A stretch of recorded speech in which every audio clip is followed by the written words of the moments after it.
जज़ाकुमुल्लाह खैर।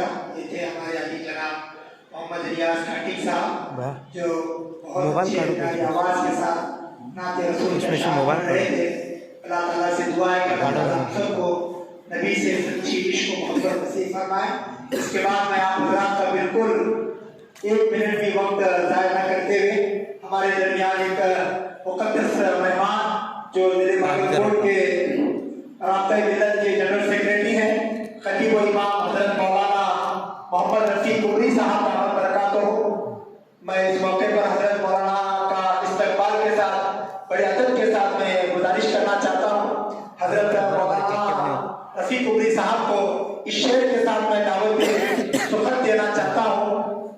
तकबीर दिल में नबी रखते हैं, जिंदगी बिलाल हबशी रखते हैं, मेरी मुराद हज़रत मौलाना मोहम्मद रफ़ीक उमरी साहब।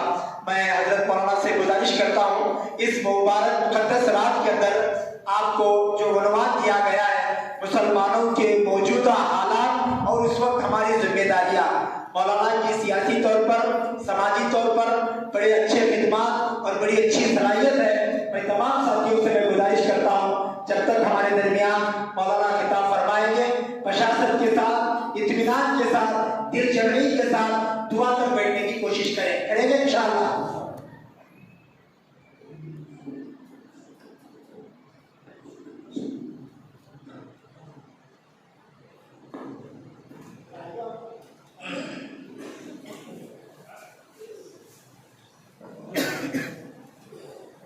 अस्सलामु अलैकुम वरहमतुल्लाहि वबरकातुहू।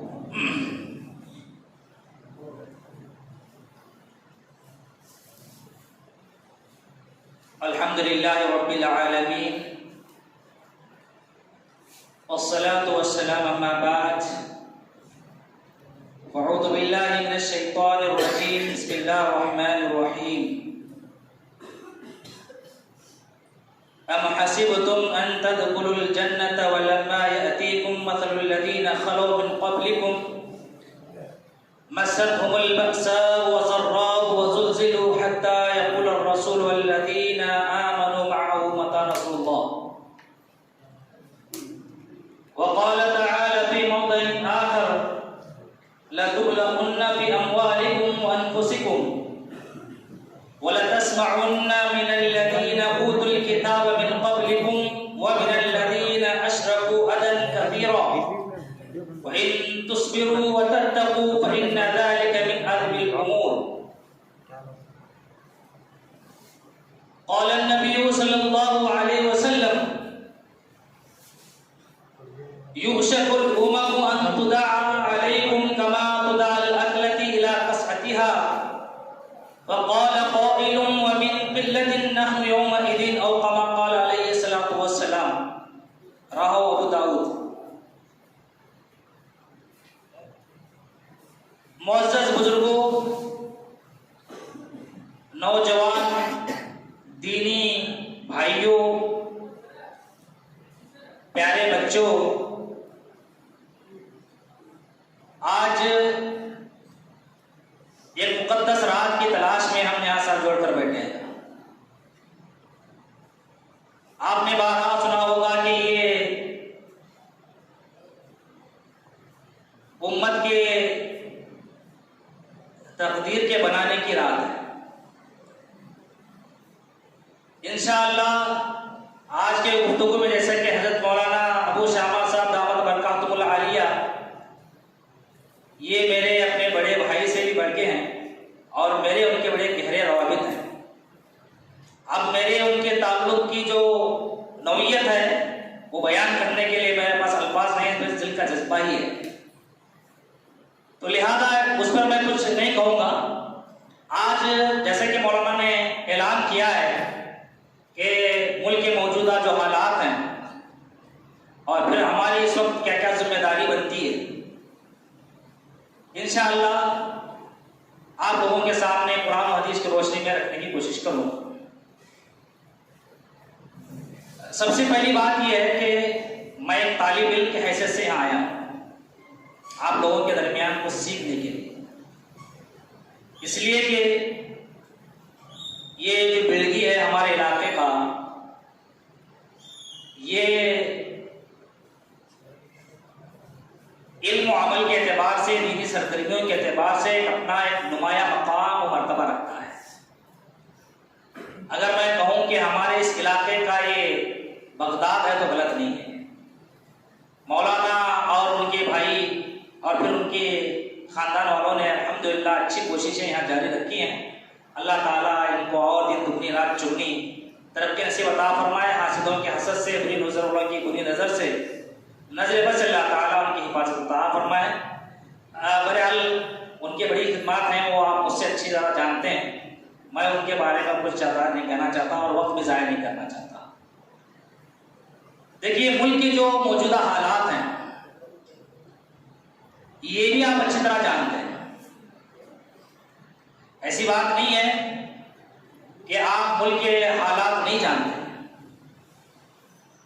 हम में से हर फर्द कमोबेश मुल्क के आज इन नागुफ्ता बेहालात से दो चार है, परेशान है। और इधर चंद सालों से तो हमारी परेशानी में और इजाफा हुआ है। और ये परेशानियां इतनी हैं कि जब भी उस उन्वान पे कुछ कहना चाहता हूं या कोई भी मुकर्रिर कहना चाहता है तो उसको थोड़ा सा एक दुश्वारी ये पेश आती है कि इसका आगाज कहां से करें।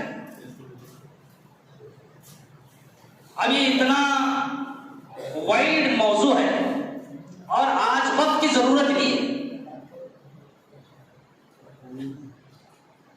हालात से बाखबर रहना और हालात के बारे में सोचना ये अल्लाह के नबी सल्लल्लाहु अलैहि वसल्लम की सुन्नत है। मोमिन कभी हालात से बेखबर नहीं रहता। मोमिन दुनिया के हालात से बाखबर होता है और उनकी खराबियों के इजाले के लिए, दूर करने के लिए कोशिशें करता है। अब बहरहाल यहाँ के जिम्मेदारों की फिक्र है कि हमारे मिल्लत के नौजवान बुजुर्ग हालात को समझें और हालात को बेहतर बनाने के लिए क्या स्ट्रेटेजी हो सकती है, क्या लाहे अमल हो सकता है, ये शऊर पैदा करने के लिए शायद जिन्होंने ये उन्वान रखा है, मैं उनके इस इक़दाम को सराहता हूं कि हालात से बाखबर होना भी चाहिए और रहना भी चाहिए। तो हालात इतने गंभीर हैं और मसाइल इतने हैं, शायर कहता है कि एक दो जख्म नहीं सारा जिस्म है छल्ली। एक दो जख्म नहीं सारा जिस्म है छल्ली। दर्द बेचारा परेशान है कि कहां से उठूं। आज उम्मत की आज उम्मत की हालत है। पूरा एक उम्मत मुस्लिमा मसाइल के अंदर घिरी हुई है। आज यही कुछ बातें कि हमारे क्या क्या मसाइल हैं, क्या ये मसाइल हमारे लिए नए हैं या इससे पहले भी ऐसे मसाइल आए हैं। अच्छा, ये मसाइल क्यों खड़े हुए, उसका हल क्या है। चार बातें खत्म करके बात खत्म कर दूंगा। कहने को तो चार बातें हैं, लेकिन क्या है, बहुत ज्यादा इसके लिए वक्त दरकार है। जितना मुमकिन हो सके मैं मुख्तसर करने की कोशिश करूंगा। मेरा वक्त बता दे तो अच्छा है। तो लिहाजा सबसे पहली बात यह है कि देखिए, अल्लाह तबारक व तआला ने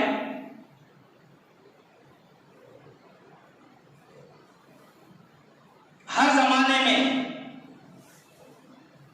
हक व बातिल को आमने सामने लाके खड़ा किया है। ये लड़ाई आज की नहीं है, ये लड़ाई जन्नत से चलती हुई आई है। ये हक व बातिल हमेशा आमने सामने रहा है। एक है खुदा, दूसरा है हवा। हवा बोल तो ये हवा नहीं। तो ये कहा है कि हिदायत और हवा, जैसे जन्नत में आदम अलैहिस्सलाम को अल्लाह ताला ने कहा था कि फला तक़रबा हाज़िहि शजरता, ये हिदायत थी कि ना जाएं, रब की इताअत करें। लेकिन शैतान ने बहकाया। ये हवस से कहते हैं, ये वो हवस और हिर्स लालच पैदा कर दिया शैतान ने।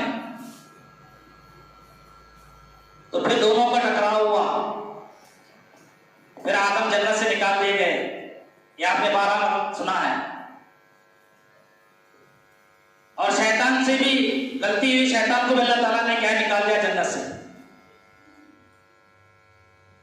तो ये वहीं से क्या है, हक व बातिल की लड़ाई चलते हुए आई है आदम अलैहिस्सलाम से लेकर,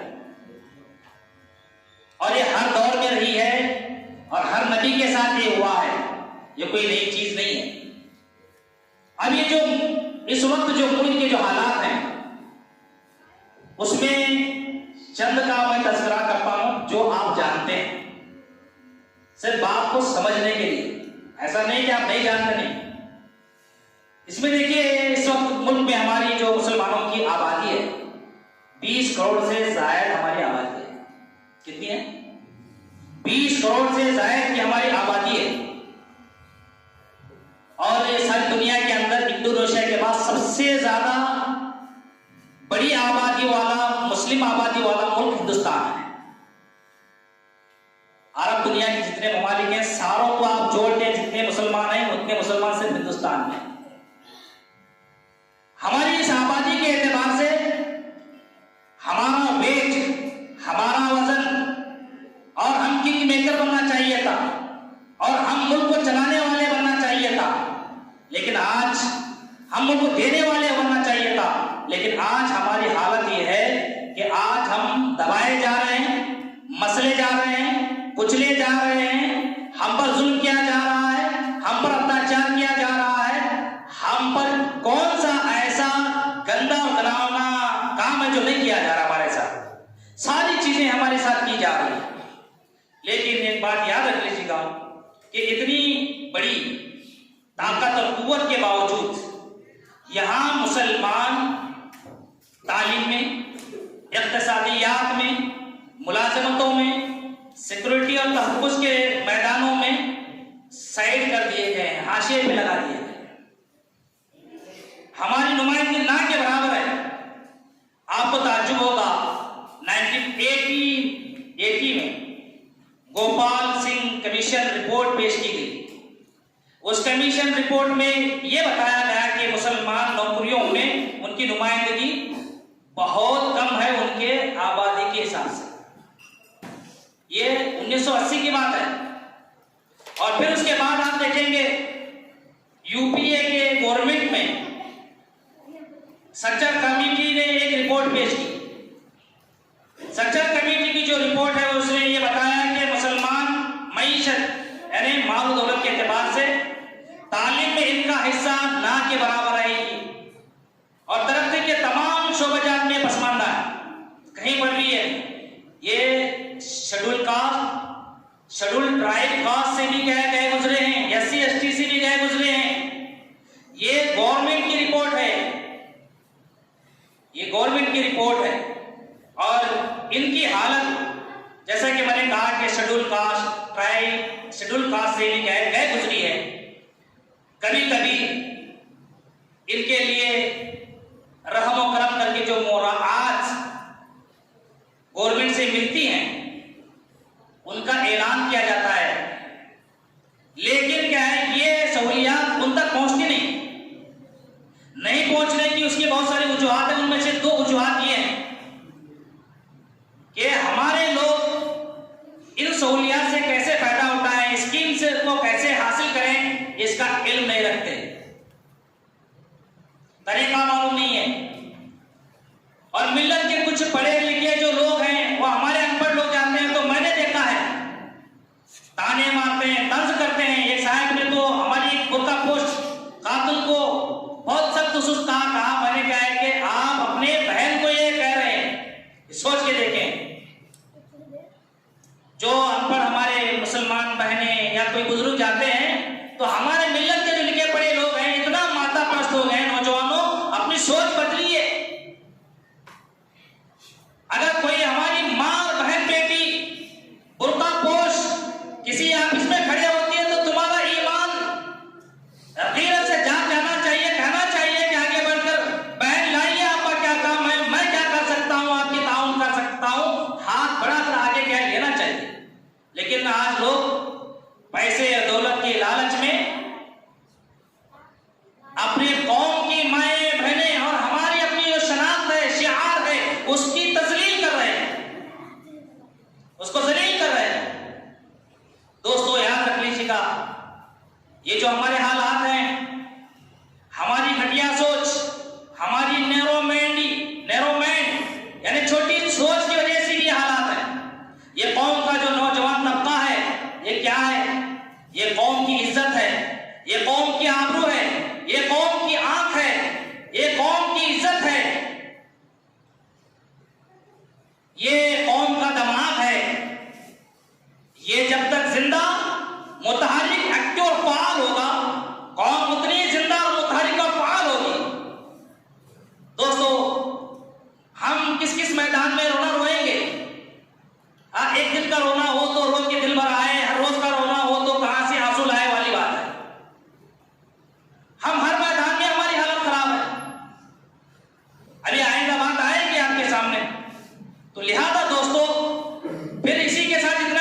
313 साहबा ने लड़ी थी वो जंग।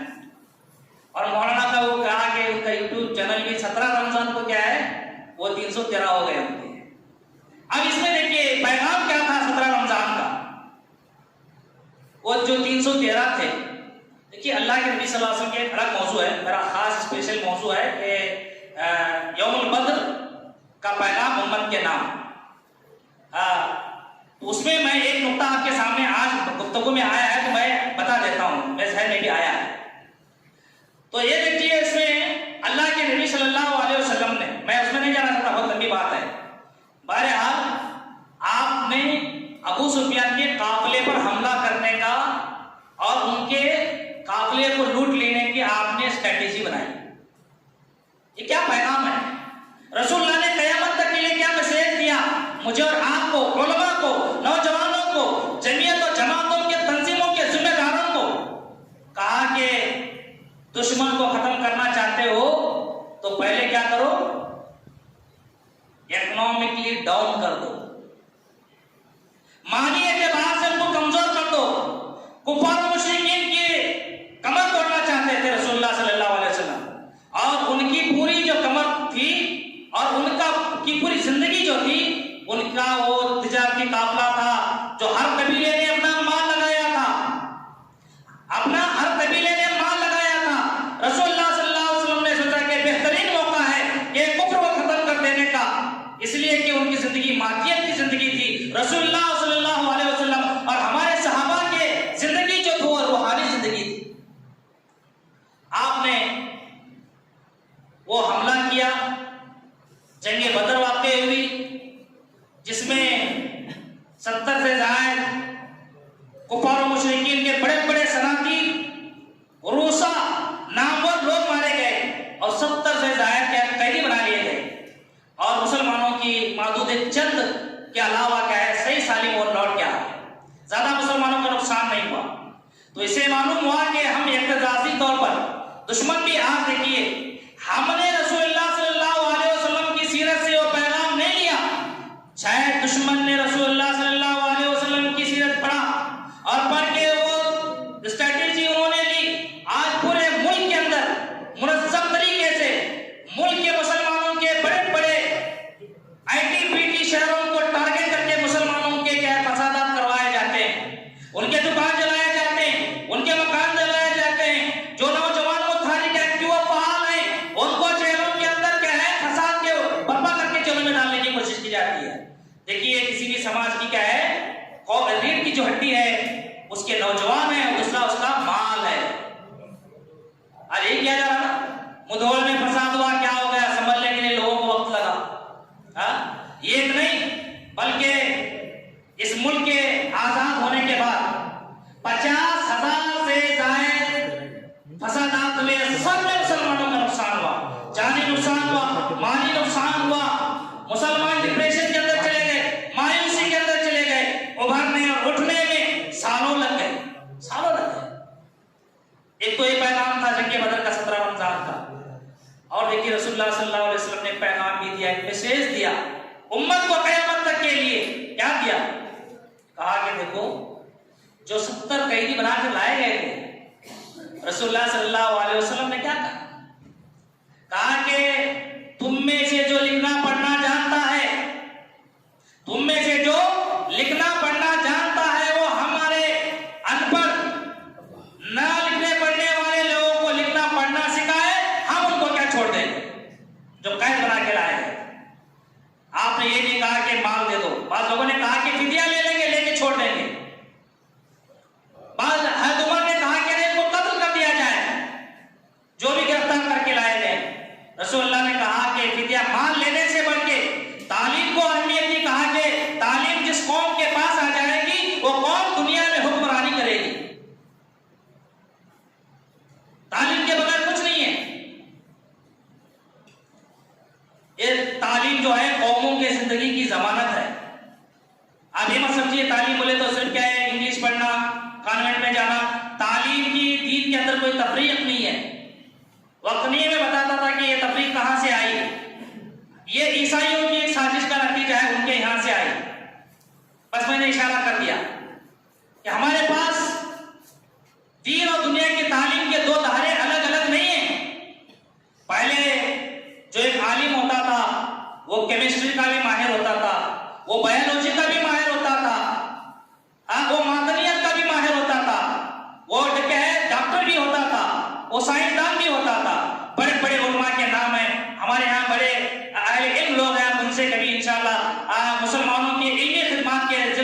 आप क्या है ख्वाहिश कीजिए, इंशाल्लाह वो आपको सुनाएंगे। मुझसे ज्यादा इल्म वाले लोग हैं, मैं एक अन्ना सा तालिब इल्म हूं, वक्त नहीं है। तो लिहाजा देखिए ये दुश्मन की स्ट्रैटेजी है, मुसलमानों को माली एतबार से खत्म करने के लिए बड़े पैमाने पर फसादात। 75 साल हुए हमारे मुल्क को आजाद हुए, 50,000 फसाद हुए। ये मोटे मोटे फसादात हैं, बड़े बड़े छोटे छोटे तो ऐसे तो गांव में गली में मुदोड़ ऐसे तो क्या है अगर करेंगे तो 2 लाख से ज्यादा हो जाएंगे, लाख हो जाएंगे, 1.5 लाख भी हो जाए। बड़े बड़े जो तारीख के अंदर जिनको क्या है जगह मिली, ऐसे फसादात जैसे गुजरात का फसाद, मुजफ्फरनगर का फसाद, भोपाल का फसाद, ऐसे बड़े बड़े फसादात थे, ऐसे फसादात। तो लिहाजा दोस्तों, और इसमें इनका कत्ले आम भी किया जाता है। और फिर उसके बाद हमारा जो मसला है सिर्फ मुल्क के अंदर इतना ही नहीं, मुसलमानों पर यूपीए जो फर्स्ट हुकूमत थी उसमें मुसलमानों को तोड़ने के लिए क्या किया गया? जो हाईली क्वालिफाइड मुस्लिम तबका था, नौजवानों का जो सही तबका था, उसको टारगेट किया गया। इंटेलेक्चुअल्स को क्या है टारगेट किया गया। आप देखेंगे 2010 और उसके आसपास में मुसलमानों के अच्छे ज़हीन किस्म के डॉक्टर इंजीनियरों को दहशतगर्दी के इल्जाम में जेलों के सलाखों में क्या भेज दिया गया। हमको कैसे खत्म कर रहे हैं वो देखिए आप। और इतना ही नहीं बल्कि इनमें से बहुत सारों पर पोटा टाड़ा ऐसे कानून लगा दिए गए और बहुत से को जाली इनकाउंटर के अंदर मार दिया गया, भगाने का, चले जाओ बोल के, भाग बोल के मार देने, ये भी हुआ।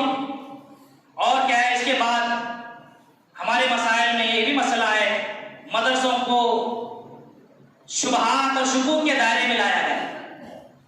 ये वही मदरसे हैं, यही वो बोरिया नशीन हजरात हैं, ये उलमा हैं जिन्होंने इस देश की तकदीर लिखी और इस देश के अंग्रेजों के गंदे कदमों से निजात दिलाने के लिए दारुल उलूम देवबंद का बहुत बड़ा रोल है।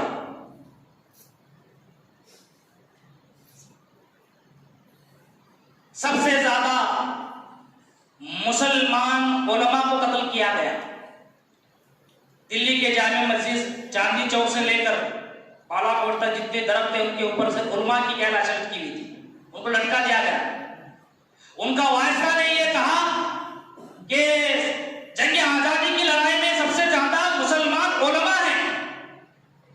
उसने एक बात कही थी, कहा था कि जब तक इनके दरमियान कुरान है और वो कुरान उलमा के दिलों में है, उलमा के पास है, उस वक्त तक क्या है हम ये जंग जीत नहीं सकते। वायसरा ने कहा, एक रिपोर्ट दी थी अपने ऊपर वालों से, वहां से ये आर्डर आया कि जितने कुरान के नुस्खे हैं जला दिए जाए और लाखों के कुरान के नुस्खे मस्जिदों में घरों में तलाश कर करके लाके जला दिए गए। लेकिन नादान भूल गए कि इन दिलों के अंदर भी कुरान महफूज था। आज आप भी लोग हैं ना, उलमा को उपास को आपके पास नहीं होंगे, बहुत अच्छे लोग होंगे, लेकिन आज उम्मत का एक आम बड़ा तबका इन लोगों को बहुत हकीर जानता है। जब आंख बंद हो जाएंगी आप लोगों की, जब आंख बंद हो जाएंगी, देखिए आंख बंद होने से पहले आंख खोल लीजिए, आंख बंद होने से पहले आंख खोलिए। आंख बंद होने के बाद अगर आपकी आंखें खुलेंगी तो कुछ भी फायदा नहीं है, बंद होने से पहले खुल गई तो बड़ी काम की बात है। जो मदारिस हैं, जो उलमा हैं, आप इनकी हिफाजत कीजिए, इनकी कदर कीजिए, इसीलिए कि आपकी तकदीर भी इन्हीं से वाबस्ता है। ये है तो उम्मत है, ये नहीं है तो उम्मत खत्म है। तो मैं याद कर रहा था कि झूठे इल्जामात लगाकर मदरसों को क्या टारगेट जो बनाया गया, ये लोग भूल गए। मदरसों ने, यही मदरसे के जो तलबा थे, उलमा थे, इस देश को आजादी दिलाई। और फिर इतना ही नहीं बल्कि आपने ये भी देखा कि दीनी जमातों के कामों में रुकावट डालने की कोशिश की गई। आपने देखा कोरोना काल के दौरान खामखा तबलीग जमात को बदनाम करने की कोशिश की गई, लेकिन उम्मत के जज्बे को भी सलाम देना चाहिए। जब कोविड-2 आया तो उन्होंने क्या है अपने अमल से जवाब दिया। जो खिदमत आगे बढ़ चढ़ के उम्मत के नौजवानों ने की, उसका बेहतरीन जवाब था। आज इसी की जरूरत है कि हम अपने अखलाक से, अपने किरदार से लोगों के दिलों में उतरने की कोशिश करें। हम अपने अखलाक से, अपने किरदार से लोगों के दिलों में उतरने की कोशिश करें, दिलों से उतरने की कोशिश ना करें और कोई ऐसे हरकत ना करें। आगे देखिए, और फिर मुसलमानों को गैर मुल्की हमलावर, गद्दार वगैरह करार देकर पढ़ने वाले बच्चों का ज़हन खराब किया गया। मुल्क के अंदर मुसलमानों को बदनाम करने की कोशिश की गई और कौमी दहाड़े से उनको काटने की कोशिश की गई। इतना ही नहीं बल्कि घर वापसी के नाम पर उनका मजहब बदलने की कोशिश भी होती रही और आज भी चल रही है। आप लोग उससे अच्छी तरह जानते हैं। देखिए, सारे गैर मुसलमान खराब नहीं है, 1% 2% लोग हैं वो माहौल खराब कर रहे हैं, वरना 98% हमारे मुल्क के जो बिरादरान वतन हैं गैर मुस्लिम हैं, बहुत अच्छे हैं, बहुत अच्छे हैं। लेकिन कमी हमारे अंदर है, हम उन तक क्या इस्लाम का पैगाम नहीं पहुंचा है, हम उन तक क्या है इस्लाम के तालीमात को बताया नहीं, जिसके वजह से हमारे और उनके दरमियान क्या है बड़ा गैप पैदा हो रहा है, गलतफहमियां पैदा हो रही है। अभी मैंने कहा कि घर वापसी के नाम पर जो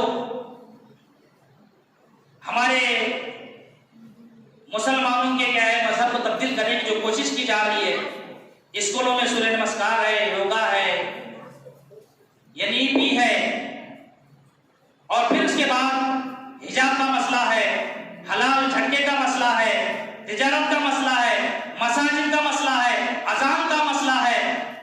कितने मसले हैं, मैंने कहा कि बहुत है, और उन पे एक पे अगर बात करते जाएं तो सुबह हो जाएगी, लेकिन बात खत्म नहीं होगी। तो मोअज़्ज़िज़ दोस्तों, ये इसके अलावा भी और भी बहुत सारे मसाइल हमारे पास हैं।